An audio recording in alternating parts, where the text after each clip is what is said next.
By the way, Al. Oh, she's not listening. Now we're live. Okay. Hello, everybody. Thanks for the heads up, Lindsay. I forgot to hit. Okay. Okay. Thanks for joining us. Bye. Bye-bye. Oh, I missed Forbes. I'll have to watch it. Thanks for the sniff. Okay. We're done. We're done now. Okay.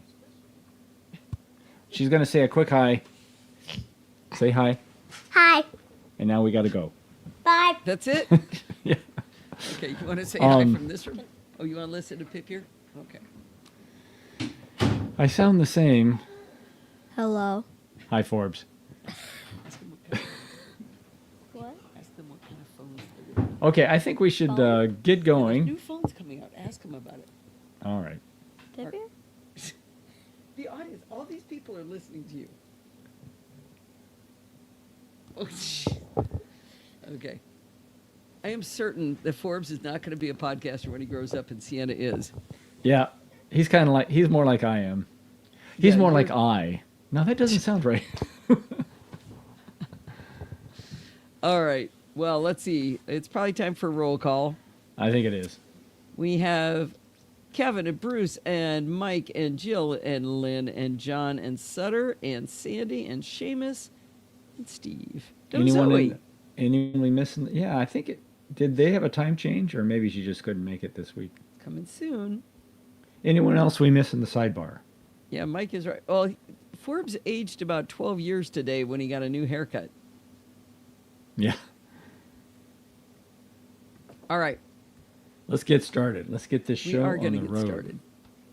This is going to be it. Are we ready? Places? Everybody ready? Yeah. I don't know how Lindsay let that happen, Sandy. Kevin, stop it. Who gave Kevin that photo? All right, here we go. Oops. Nope. Hi, this is Allison Sheridan of the NosillaCast podcast, hosted at podfeet.com, a technology geek podcast with an ever so slight Apple bias. Today is Sunday, September 7th, 2025, and this is show number 1061. All right. So I updated the articles just to slap the text in there, Steve. Okay. You want me to check? Nope. Here we go. Actually, I'm going to put a chapter mark there. Oh, I see what you did. I see what you did. Updates to corrections to disk sweeping apps. Okay. So I'm not going to do it. I did a chapter there, but I'm not going to do any music. Here we go. Last week I explained,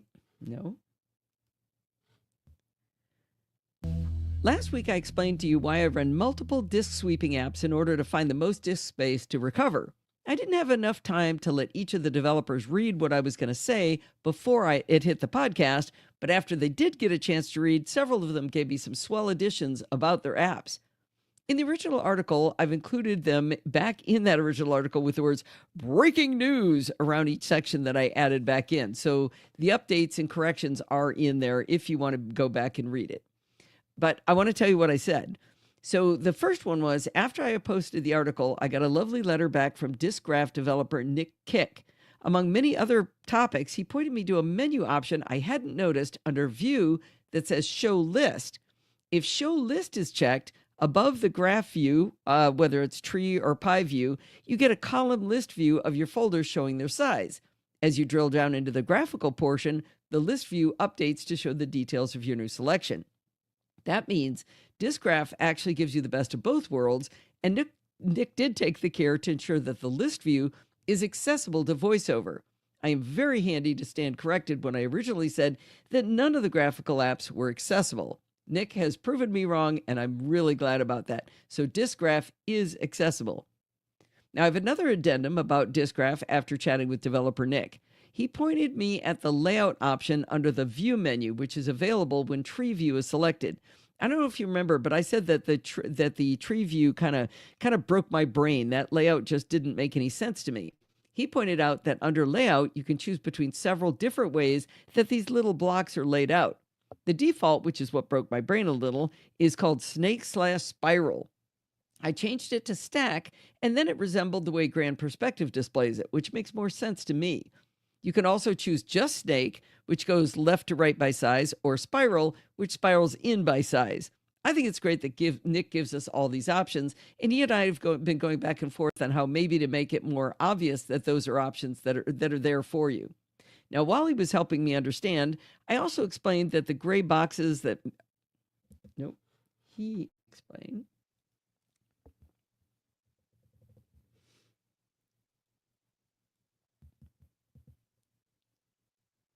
While he was helping me understand this, he also explained that the gray boxes that mystified me, and I said that they look like printed circuits, he said that these gray boxes represent a collection of files that individually are too small to display. So when it gets too small, he just makes the pile of whatever's left a little gray box, and that made great sense. All right, next up, by the time I woke up the day after the article was published, Omni Group CEO Ken Case had a test build of Omni Disk Sweeper that is now accessible via VoiceOver and ready for us to test. He posted about this on Mastodon, and I put a link in the show notes directly to it. How great is that? Also, I said that Omni Disk Sweeper would only allow you to scan the entire drive, not a specific folder. Ken pointed out that you can scan a single directory, but you know what? Since it was non-obvious and Allison didn't notice it, he added a dedicated button that says Open Folder right on the first screen you see. I will consider this to be my personal button. Now, I do love to be corrected when I'm wrong, and I love the responsiveness of the developers. One more thing. Remember I said that Grand Perspective's URL at SourceForge was missing the trailing E? So it's Grand Perspective, but instead of having an E after the V, it just cuts right off. So it's grandperspective.sourceforge.net. Well, developer Erwin Bonsma wrote to me to explain that the truncated name is due to a historical name length restriction from SourceForge. Fun facts to know and tell. Anyway, I still stand by all of these products, and I think it was great that we had developer participation in learning more about how they all work. Okay, I'm going to go steal one more piece of stuff about that. Let's see. Ken Case. All right, you can chat if you want, Steve. We're chatting away. Good. Did you see Forbes? Well, you're busy. You probably can't think and talk. What's that? Did you see Forbes' Star Wars character that he built, Lego? No, did he finish it? The Not one I only got did him? he finish it, but he shot me with it. Oh, was it the laser? Well, that's what confused me. I thought it was supposed to be a laser rifle, but it had a bullet that came out. So maybe But that's it's a red bullet, like a laser. It's a red bullet. So maybe it's a photon, a high-powered photon. That's what it is. Oh, One single, so maybe like a gamma ray photon. I don't know if one gamma ray photon would do it. I think gamma is the highest energy that we classify in terms of electromagnetic radiation. I don't know of a term higher than gamma. Only you, Steve. Well, maybe someone can correct me. Wait, that's what? $1,800? Oh my gosh. What's $1,800? A Lego Star Wars Death Star. Wow. I wonder how big that is. Does it say what the diameter is?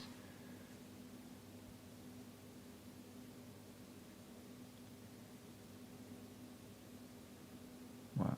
Well, it's got 4,016 pieces. That must be huge. Probably like a foot and a half in diameter.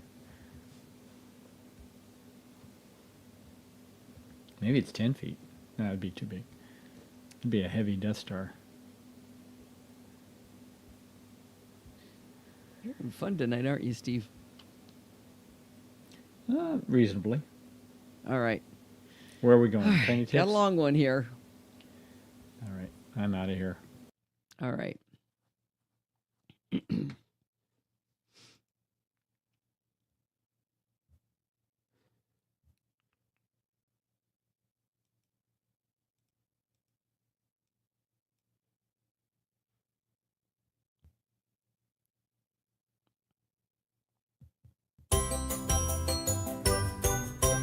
Well, I'm back with part 10 of my Tiny Mac tips. You may remember that this is an ongoing series I started in order to teach Jill from the North Woods how to move from being an adequate Mac user to a proficient one. In case you missed the earlier installments, if you go to the show notes, I've included links to the first 9 installments, and if you go through those, you can find links to exactly what's in every one of those articles. But let's get started with Tiny Mac Tips Part 10. Have you ever been looking at an image on a web page, and maybe it's, pretty small, and you'd like to see it as big as possible in its own tab in the browser? You can, right-click on the image, select Copy Image Address, make a new tab, click in the URL bar, paste the link, and hit Enter. There's a faster way. If you're using Safari, and if you have at least one other tab open in your browser, simply click and drag the image up to the tab bar. The image will automatically open as big as possible in that tab. Now, it'll actually replace the existing tab when you do that if you do it in Safari.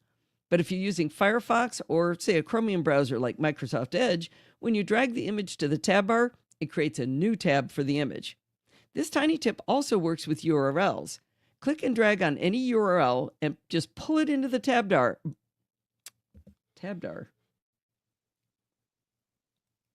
This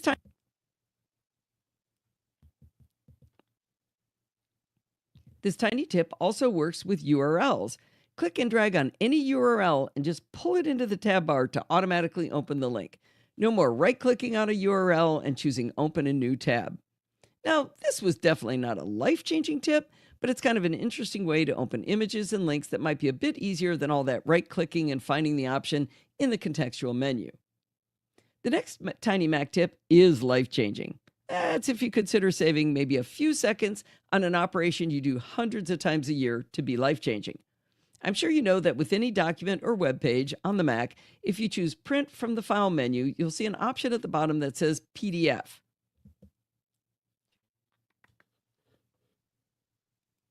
I'm sure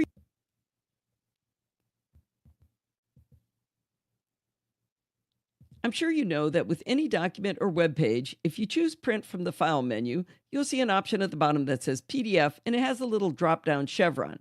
If you click on that drop-down chevron, it gives you several different options, one of which is Save as PDF.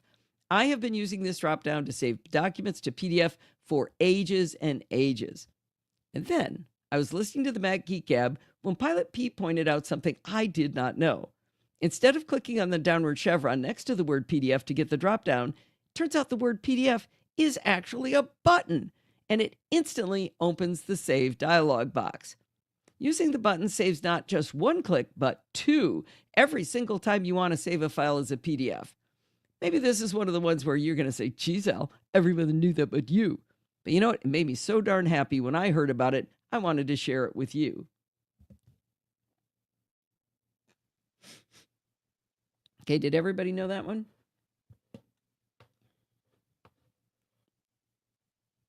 Everybody but me? Cool. Yeah, as long as Jill didn't know, it still counts. All right, Lynn didn't know? Not John? Oh, that's fantastic. I didn't know it. It's like we've been using it for like 400,000 years together, right? All right. Our next Tiny Mac tip comes from NosillaCast. Actually, Steve. Oh, geez, what did I just do? Steve, if you're following along, can you see, it's the one about the contact list. It says, our next Tiny Mac tips comes from David Price. Okay, make it singular. Yeah, and go ahead and say NosillaCast, David Price. Okay. I wanted to share it with you. Thank you, dear. Yeah, Command P. I've heard that does work. You don't have to set up something to make that work. Our next Tiny Mac tip comes from David Price, a NosillaCast, who wrote this up as a comment to my post about cleaning up contacts with smart lists a year ago. I have had this set aside for the next installment of Tiny Mac tips all this time, but it's been almost a year since I did these. Let's say you have someone in your contacts and you want to know whether they're in your vacation emails list for your international adventures, or maybe are they in your contacts list for Christmas cards. How would you figure out if someone was already in a list? David has the answer, and I'll quote him directly as he explains his steps really well. Stretch your contacts window so it's tall enough to view all of your lists in the left sidebar. Click on all contacts at the top of your list. Scroll your contacts or search until you find the specific contact you're looking for and click on that person. Now, hold down the Option key and all of the lists the specific contact belongs to will turn blue. Now, this tip is very useful when working with lists. He says he has 37 lists and 12 smart lists. He has 6,674 contacts. He says, I don't bother deleting contacts. That's why I have so many. I found that the weight of my iPhone stays the same no matter how many contacts I squeeze into it. And the performance doesn't slow down, so why spend time deleting? Well, I think this is a terrific Tiny Mac tip, and thanks to Dave for sending it in. I could see the list on the Mac entries. Wish they would show on iOS entries. Yeah, why don't they have feature parity on all this stuff?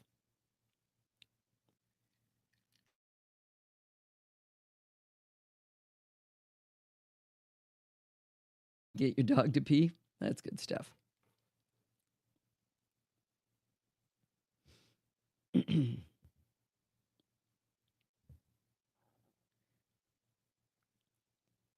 If you want to start a holy war in computing, it's pretty easy.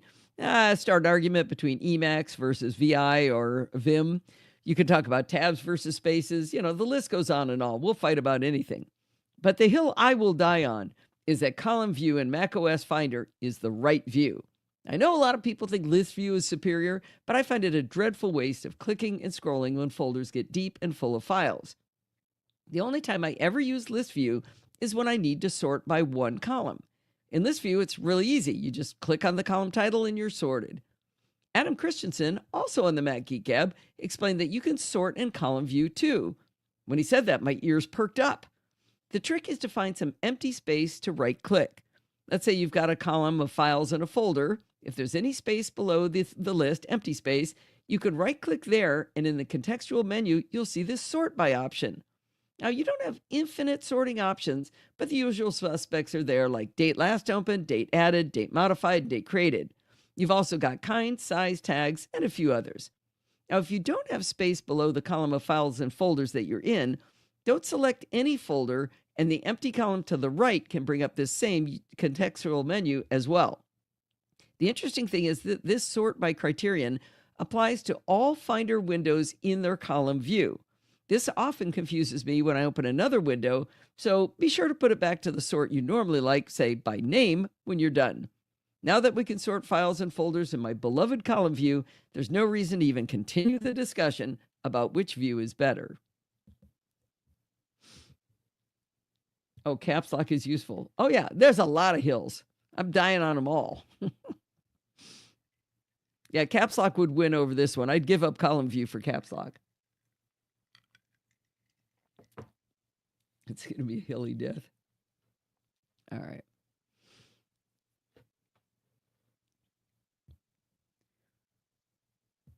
When I'm editing images in macOS and Apple Photos, I have a tendency to swing the sliders too dramatically. I do this most often with things like vibrance and saturation. After you've seen vibrance dialed up to 75%, 100% can look even better. But in reality, that's way, way, way too much. One of the easy ways to make sure you're not overdoing it is to revert back to the original and let your eyes adjust so you can see how dramatic your changes have been. But then you have to redo the changes to get back to where you were. There's an easier way, and it's by simply holding down the M key on your keyboard. While you're holding it down, you can see the original, and when you let go, your adjustments are reapplied. You can toggle it back and forth as many times as you like. Now, in the upper left, there is a toggle button that looks like a solid square and a hollow square separated by a vertical line. This button does the same thing as the M key. When you click it, you'll see the screen blink, but if you hold it down, you'll see the original, and when you let go, you'll see your changes again. This tip undoes all of your changes temporarily. If you'd like to be more granular in seeing the before and after view of just one set of editing controls, look for a little blue check mark that appears as soon as you make any changes. You can then toggle off and back on just that one control's changes.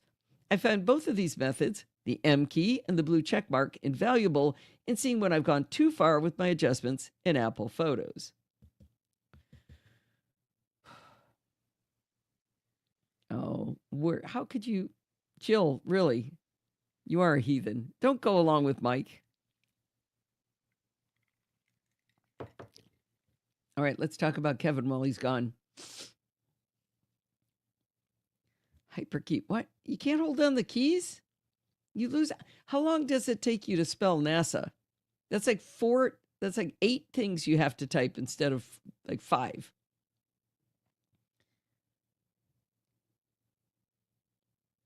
Eric in Ontario, Canada.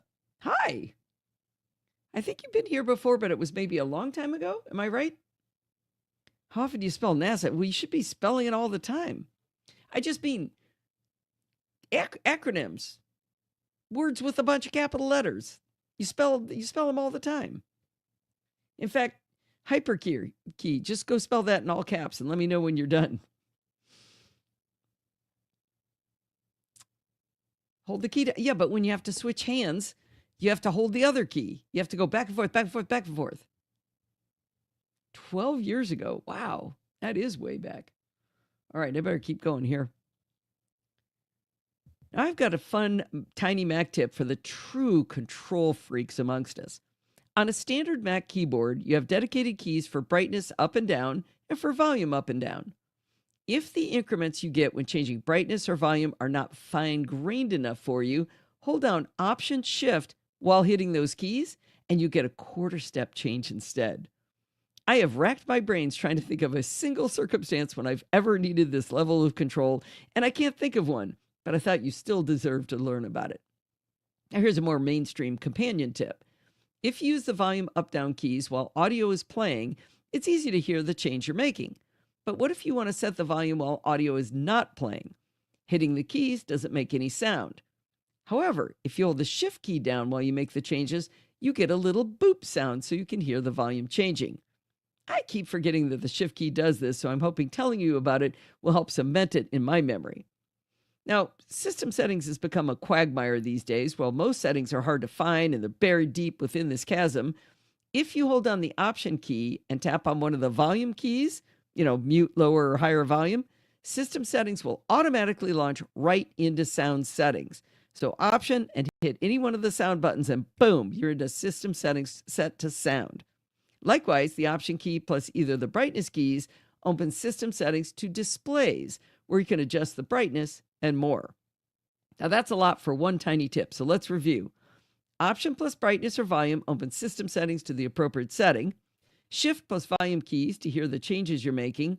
Option Shift with brightness or volume to embrace your inner control freak.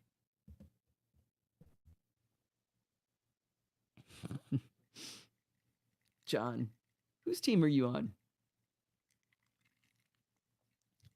You're always on the boy team. All right. Save. I didn't know how to save when you were gone, Kevin. We've talked about the usefulness of the Get Info window before, but here's another hidden in plain sight gem. You can create template files by using the Get Info window. Let's do this one by example. We'll pretend you need a template for taking meeting notes.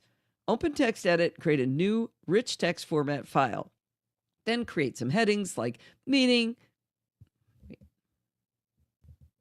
Do that one again.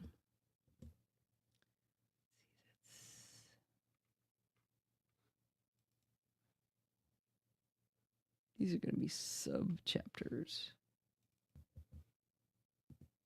I just realized it'd be more fun to have these be sub-chapters. So I'm going to have to go back and make new ones.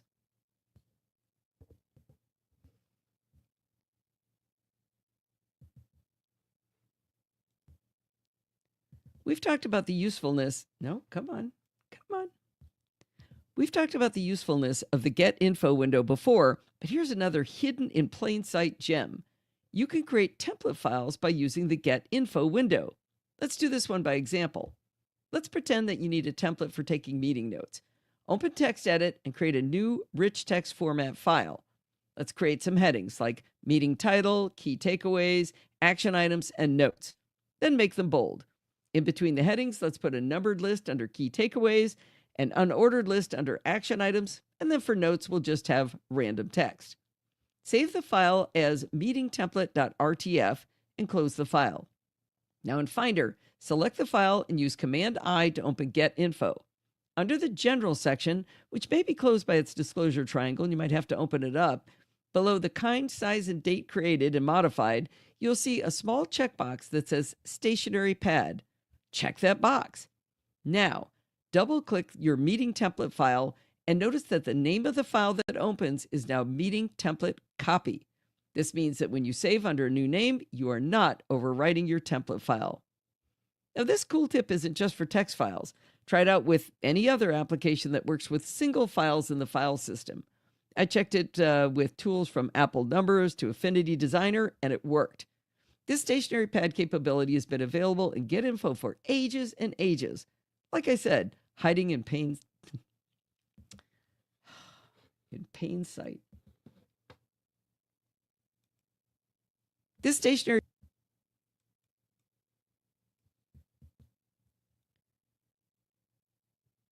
stationery pad capability has been available in Get Info for ages and ages. Like I said, why can't I do that? The stationery pad capability has been available in Get Info for ages and ages. Like I said, hiding in plain sight. All right. I'm going to go back and check something.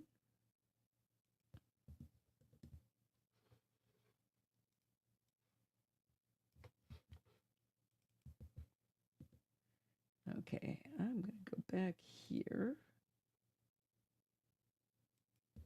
Now that's a lot for one tiny tip. Or volume to embrace your inner. All right. I'm going to try to go back and pick up the previous ones here. Was there an early cocktail? Why, yes. Yes, there was. Good guess, Lyd. You know me too well. Let's see. I'm looking for the previous one would be. I did the stationery template. So the one before that would be fun with volume and brightness. Editing images and. Ooh. Maybe it's here. Got a fun tiny Mac tip for the true control with my adjustments in Apple Photos. Now I've got a fun.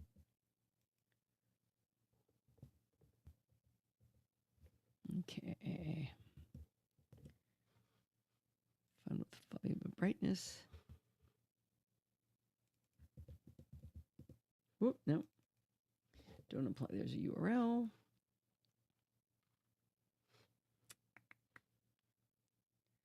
Come back. Not 3. No, just 1. When I'm editing. Okay. It's better that I do this now. I'm not going to count these against you, Steve. If that makes any sense. What do you mean count them against me? Well, you have it to count the number of chapter marks. Chapters. Meaning you don't want me to count them? Well, I don't know. That's a lot of work for you to find all of these. Are they Do you want to in start? Sorry? Are they in the blog post? They're headings within that one blog post. So what I'm doing is I'm putting chapter marks to the tips. Within Tiny Tips. Right. Okay. And Well, I think we that can would give be it a hard try. for you to go find all of those. Yeah, it's probably beyond my pay grade. Our next tiny. Hopefully, I'm almost done. Okay. Almost. I'm sure you know that with any document or web. No.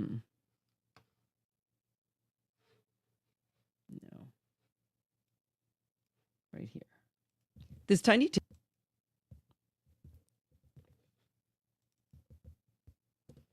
And I'm bet the first one is the all the way at the top, right? That's got to be the last one. Yeah.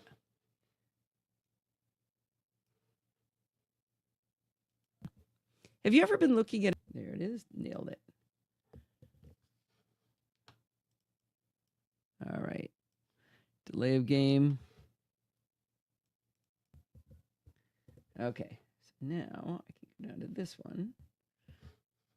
Find force quit.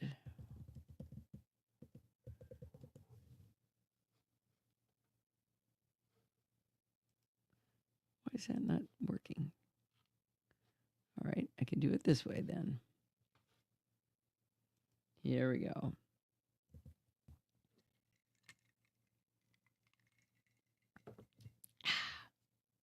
It's important to stay hydrated. If you've been using a Mac, If you've been using a Mac for a long time, now is your opportunity. Sorry. Excuse me. If you've been using a Mac for a long time, now is your opportunity to say, I knew that. But remember, the purpose of Tiny Mac Tips is to give users who are relatively new to the Mac maybe a leg up on all of the little ways that we make magic happen with our Macs. You know how Mac users, when pitching how great the Mac is, we all pretend nothing ever goes wrong, and we don't know anything that's fiddly with it. We all know that's not true. Sometimes an app will hang, becoming non-responsive, and eventually you'll see the dreaded pizza wheel of death. The solution to this problem is to force quit the application. With any application of focus, go to the Apple menu and choose Force Quit, or use the keystroke Option Command Escape. A window will appear displaying the list of running applications. If you look at it when no apps are misbehaving, it will look like a normal list. But if an app is truly hung, the words "not responding" will be written right next to the name. Simply select the misbehaving app and click the Force Quit.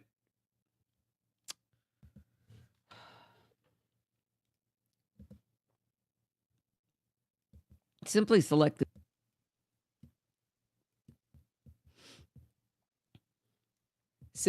the misbehaving app and click the Force Quit Application button. With any luck, relaunching the application will get you back in business. You can also force quit by selecting the application in the dock while holding down Control and Option. But what if you have a menu bar app? Exit on the wrong syllable. But what if the app that's misbehaving isn't a normal app? What if it's a menu bar app that misbehaves? They don't show up in the Force Quit window. Then it's time to break out the big guns, Activity Monitor. This app, if you haven't played with it before, is in the Utilities folder inside Applications. When Activity Monitor launches, you'll see 5 tabs across the top: CPU, Memory, Energy, Disk, and Network. These are 5 different ways to view all of the running processes on your Mac. On each tab, you can tap the various column headings to sort by that value. If you want to make the list more manageable, you can go to the View menu and change it from All Processes to My Processes. This is valuable when you know the problem is an app you are intentionally running and want to weed out some of the more mysterious macOS demons, such as like MDS and Core Audio D. Those are always fun. Now, if you sort by percentage CPU, you're quite likely to find the misbehaving app near the top, but however you sort, you can simply scroll till you find an app in red text. Select the app, and in the toolbar of Activity Monitor, tap the first icon. It looks like a little stop sign octagon with an X in it. This will bring up a window offering to simply quit the app, but you can also change it to force quit the app. Now, the beauty of force quitting apps from Activity Monitor is sometimes they come with little helper apps that are also running and need to be stopped. To see all of the associated processes, sort by process name. In the example I put in the screenshot in the show notes, you can see that 1Password actually has 9 active processes. Killing only the main app process might kill the rest, but sometimes one of the associated processes will also get stuck. You can shift select all of the items and force quit them all together. Now that you've learned how to force quit applications on the Mac, remember the secret code though. Always tell non-Mac users nothing ever goes wrong on the Mac. Am I right? Okay, that's pretty good. How many of us do that? Every day. secret club.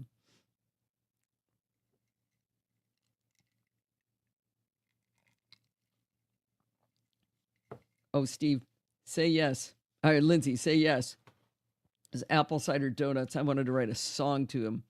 Part of it was we sat out on this veranda with these rolling, beautiful green hills with Kevin and ate ourselves silly with apple cider donuts. Oh, Sandy said she did that just today. Force quit, huh? Don't tell anybody outside the club, though. All right, here we go. Oh, that was one of my favorite AI-generated things. Tell her technology doesn't like her. I have a friend who says that all the time. It just doesn't like me. All right. This next, why does that not work? This next solution was explained in my article entitled All My Travelogues Are Belong to You that I published in May 2025, but I wanted to pull this one piece out as a standalone tip. The problem to be solved is that you've created a PDF with images in it, and the resulting file is massive. That is certainly the problem I have when I create my travelogues from our international adventures. Our Japan trip wasn't super long, and yet my travelogue was a whopping 85 megabytes because all of the high-resolution images embedded within. With very little effort, you can reduce the file size of PDFs without a perceptible visual change to the images in the document. Now, this is assuming you've embedded high-resolution images, but they can't really be displayed that well in a PDF anyway, so you're just wasting space. I'm going to give you the basic steps, and then we'll go through a worked example together. With your massive PDF open in preview, from the menu bar, choose File, Export. In the resulting Save dialog,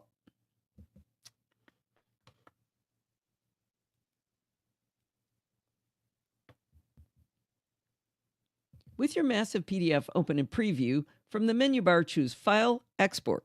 In the resulting Save dialog box, leave the format set to PDF. Below that is another dropdown labeled Quartz Filter. The Quartz Filter dropdown contains quite a few options you can play around with, including exports such as black and white, blue, gray, or sepia tone. But the one we're interested in is called Reduce File Size. When I used this trick on my Japan travelogue, it reduced the file size from 85 megabytes to 36 megabytes. Now, let's do this worked example together so you can see it in action. Open Apple Pages. You can download it for free from the Mac App Store if you haven't already. Start a new document, and when it offers to let you start with a template, choose the one called School Newsletter. We're going to use this template because it's easy to drop photos into placeholders. Save the file, and then from Finder, do a get info on it and see how big it is. It should be around 300 kilobytes, not megabytes, kilobytes. Now, with the School Newsletter open up your photos library and just drag in random full-resolution photos from your camera roll into Pages on top of each of the placeholders. They each have an image icon, and they say something like, drag your own photos onto any image placeholders. There should be 3 little round image placeholders and then 2 bigger ones. When you've replaced all of the image placeholders, save the file again, and now check the file size again from the Finder. The size will depend on the complexity and resolution of the images you dragged in, but the file should be tens of megabytes now. Mine became 28.7 megabytes with just those 5 images embedded into that Pages file. So next, we're going to print the file to PDF, and we're going to use the tip we did before, of course, to do it, and then again we're going to check the file size. My PDF was about the same size as the Pages version, weighing in at 28.3 megabytes, a little bit bigger. We're finally at the fun step. With that PDF open in preview, go to File, Export, choose the Quartz Filter for Reduce File Size. Save the exported file to a new name, just in case it doesn't look as good as you'd hoped. Pro tip, I always add something like reduced to the end so I can tell which one is which. When I used Reduce File Size with my 5-image school newsletter file, the resulting export PDF was a grand total of 563 kilobytes. That's 50 times smaller than it was before we did the reduce file export. Now, you might be wondering why the Japan travelogue only went down by a factor of 2.5, but this newsletter was down by a factor of 50. Well, the image placeholders on this template are wee tiny. They're little tiny circles, 3 of them at least, so the huge images can be compressed down much further than they can be in my travelogues.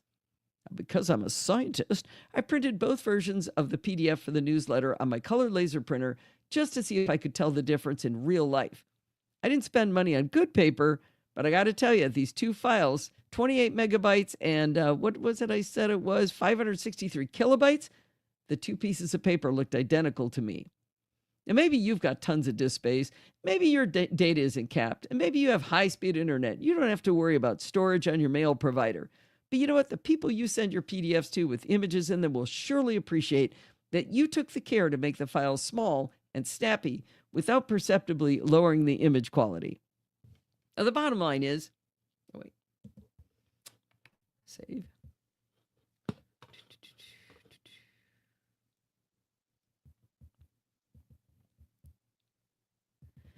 Whew, that was a lot of Tiny Mac tips. That was 9 of them. That was a pretty heavy lift. But I think each one of them was relatively simple. Plus, you know what? It's been 10 months and I gave you any tiny tips, so I think it was worth telling you about them all. A little clumsy, but we'll take it. Worth it. Wait a minute. What is John posting here? I don't know. I never understand, John. That was not me, John. What? Did someone get stuck in one of those slides? Oh, man. You're a slide. This story wasn't about you. Oh, no. Yeah, they kind of underestimated the size of the slide. Was it an adult that got or stuck in? maybe overestimated. Yeah, looks like that's it's pretty funny. Yeah, and I'm 40.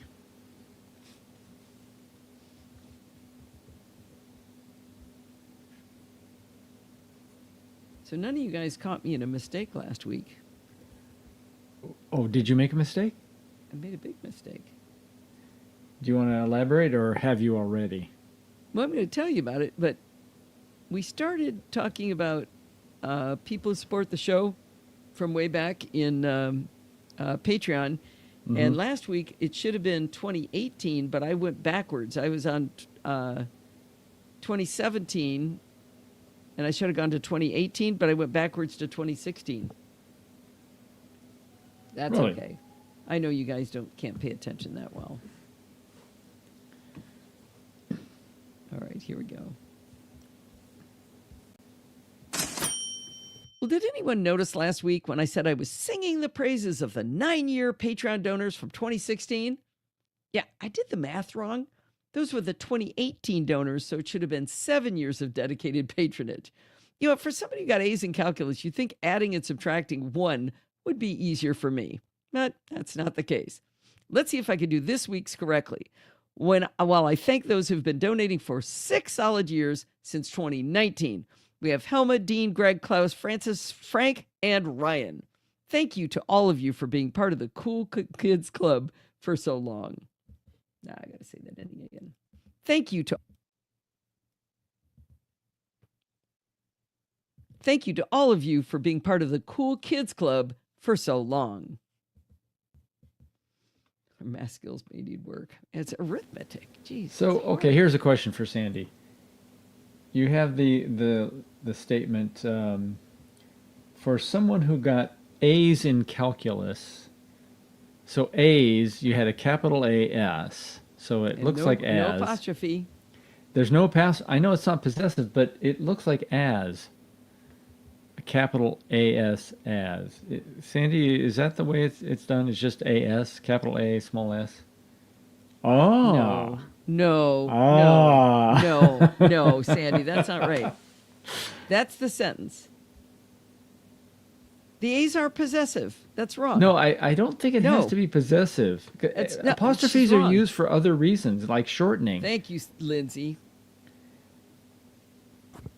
Sandy, I'm sorry. Now, this is not a shortening incident, but... Well, now that she's seen the sentence as written... Clarification, Let's let her correct herself. All right. Everyone's chiming in. Because I've looked that one up. So there's a non-possessive, non-contractive form of the apostrophe, or usage of the apostrophe. Right? Is it for clarification? Okay. She's wrong. She's right. I think I agree with Sandy. I've looked this one up. All right. I'm glad we're vindicated, Sandy and me. It should be Oh, no, Sandy and I. Now, what you really should be wondering is, did I really get A's in calculus? A's. Okay, that's the way you do it. Then it's not as.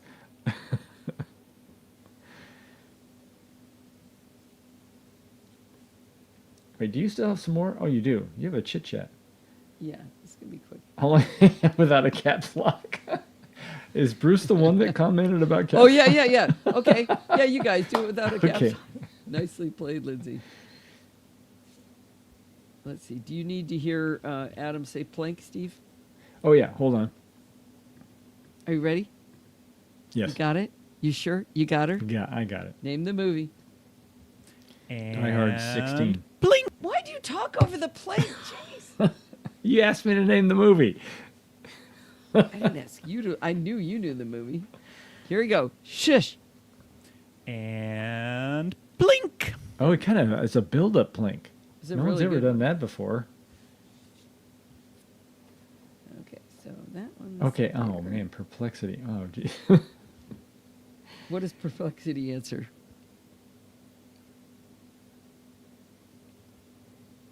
The correct form is AS. Apostrophe rule for plural. Well, I think it's being rule-based and not common sense-based. Plus, this is perplexity. Nice to see you here, Lindsay, just so you can see the insanity of your parents.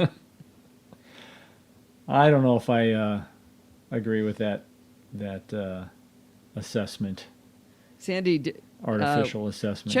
check that book that I sent you. Did you tell them what was the name of the book I sent? The grammar book? Grammar Snobs Are Big Fat Meanies, I think it was. It's a great book. All right, let's listen to this break here. I For agree, so Sandy. long. She's gonna get it now.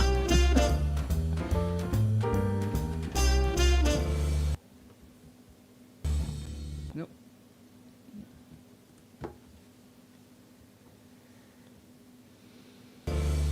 Wait, stop it.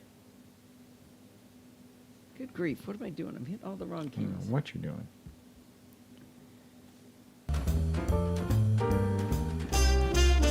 Well, it's that time of the week again. It's time for Chit Chat Across the Pond. This is episode number 819 for August 26, 2025. Oh, and I'm your host, Al. Allison Sheridan. It's 8:20. What? You said 8:19. I thought it was 8:20. 820 what? The episode number, chit chat number 820 Oh, versus 8. yeah, You said it is. 819, I think. Yeah, I had trouble with that. Dang it. Okay. Just edit it right now. No, I do. I have an edit of it. Oh, you do.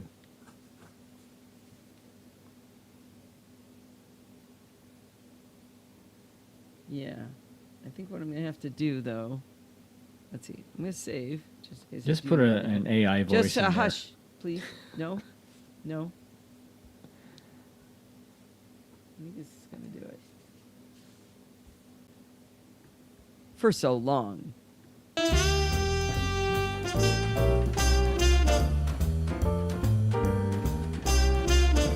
Well, it's that time of the week again. It's time for Chit Chat Across the Pond. This is episode number 820 for August 26, 2025, and I'm your host, Allison Sheridan.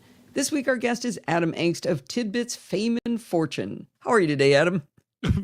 Tidbits, fame, and fortune. There was fortune. I was promised fortune. Man, Yes, the I've great been doing Tidbits something Empire. wrong. Yeah, right. And the fame is definitely in kind of an off way for a slow night. So we'll go with that what we can. But any event. I'm glad you noticed that, but I've been delaying these. I've been recording them in advance and then playing them, and I got out of sync with one. But I noticed it when I published that, so I'm glad you heard that, Steve. Steve was paying attention. For once. Oh, I don't think I need... Yeah, I don't need that ending. Right away. Right. Can't be getting Right. it the day after, Adam. Jeez. Come on. Yeah, I been there, done that. That first Friday delivery when the UPS guy shows up. Oh, chasing him down the street because you were in the shower at the time. Yeah, there you go. Oh, shoot. I forgot to say at the beginning. Remember to get together, everybody, Monday, right? Or Tuesday. Oh, well, by the time they hear this, it'll be too late, right? Wait, this comes out tonight, so they'll have a full day and a half, a day and a quarter. I think you should put an insert in there. Oh, Lord. Do you know what goes wrong? Every Okay. single chapter marker It's has all to right. be moved. Every chapter You don't marker. have to be, thorough. A good job. Hush up. If you want to contact you can donate. All right, Adam. Thanks again as always. Oh, thanks for having me. He's delightful. He is. He's delightful. I was Is he really ever in a happy. bad mood? I recorded with somebody, I forget who it was now, who talked about how much they loved Adam. So I played that recording for Adam, just for him. So it was Nice. like off book. So, okay, wait a minute. What is Sandy saying? Use an apostrophe and S to form the plural of letters, numbers, Interesting. signs, and words.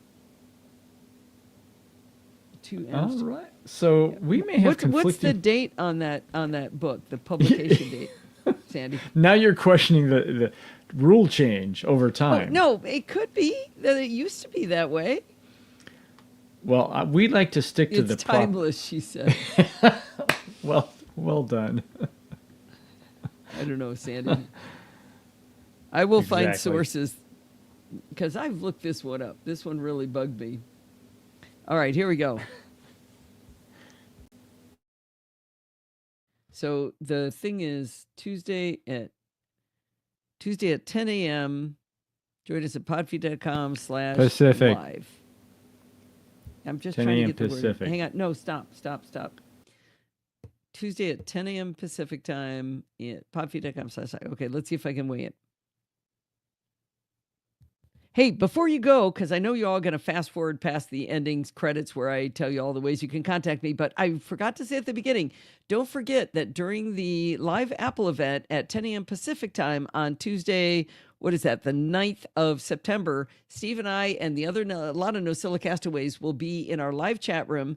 It's in Discord, but you can get to it directly by going to podfeed.com/live. And no, it's not. Chat. Did so good on that.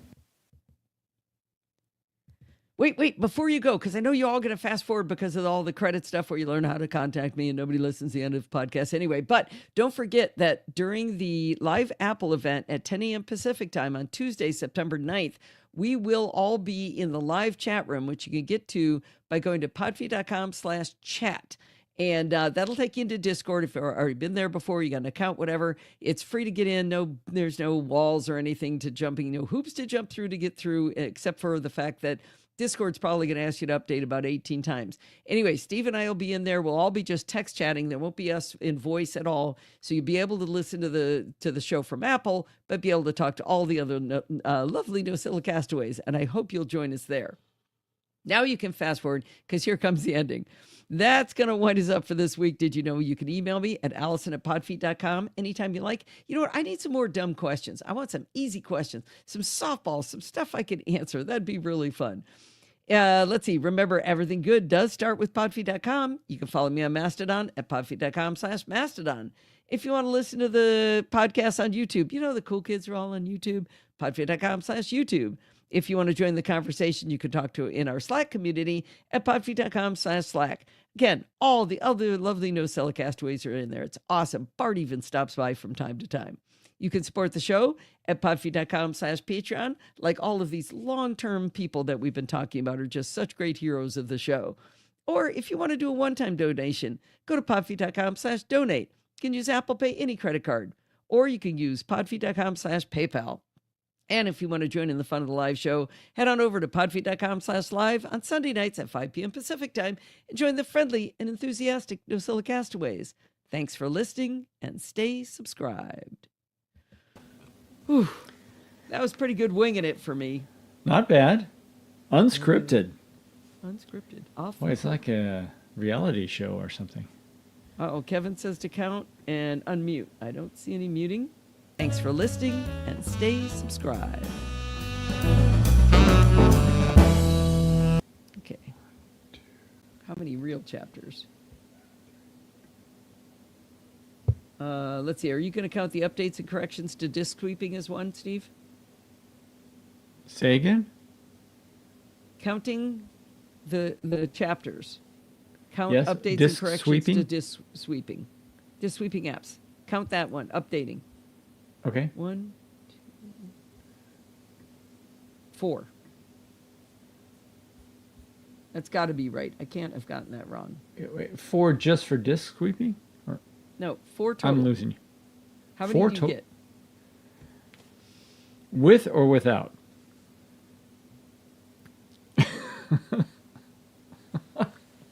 How many chapters do you count any way you like to count, dear? Okay, without, if that's what you meant, I count just 1, 2, 3, 4. Good job. Ooh, Sutter, But- you do get extra credit. You listened to the blather at the end, huh? 31.4%. Oh, you get a discount on your next. Oh, you get pie. Is that what you want? Pie? Pie Man. Oh, I get it. I don't know that I'm just connecting two things that are maybe unrelated, but I think so.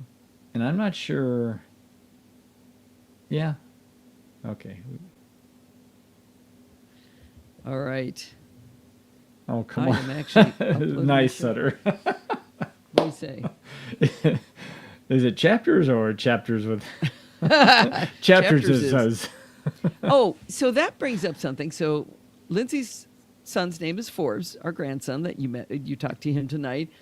When Forbes is plural, it's supposed to be Forbes apostrophe S. But I have seen now that you're not supposed to do that anymore. It's just Forbes with an apostrophe. That the rule has changed. You drop the S, the last S.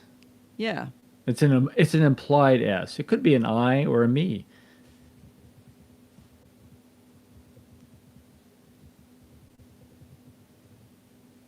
Only yeah, for Jesus. well, Jesus, but what it originally was Jesus and other like big philosophy people like Socrates. If Socrates theorems or something, it would be there's no. It's not Socrates's. So we're elevating Forbes. AI Overview says to use an apostrophe S. Oh, Mind your P's and Q's. Oh, I'm not happy about that. Well, I don't listen to AI. that's about a that lot kind of S's. Lindsay, would you yeah, mind if philosophical people. we didn't put the S in? But I've heard you don't have to anymore. Maybe that's the informal use.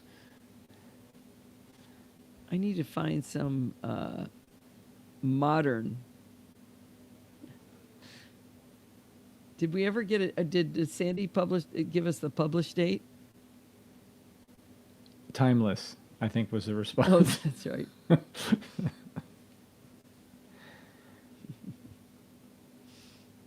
Oh, Mike says, for the record, I would have written A's. Yeah, you're only saying that now. Yeah. All right. Well, it I is hear you, Kevin. 5:59. Yeah, we should probably get back to the grandkids here. We're gonna go have. Are they some still dinner. there, Lindsay? Do they need to say goodbye? Or is everybody tired of them? No, I think that we're good. Wait. Well, I like having them here. I have to wait for the podcast to upload. They're playing Playing video video games. games. Okay, You're that's going to wait fine. a little bit longer. That's fine. All All right, right. everybody. Thank you for coming. Out exactly on time, 6 p.m. on the dot. Hope to see you on Tuesday. Yes. See you guys then. Bye.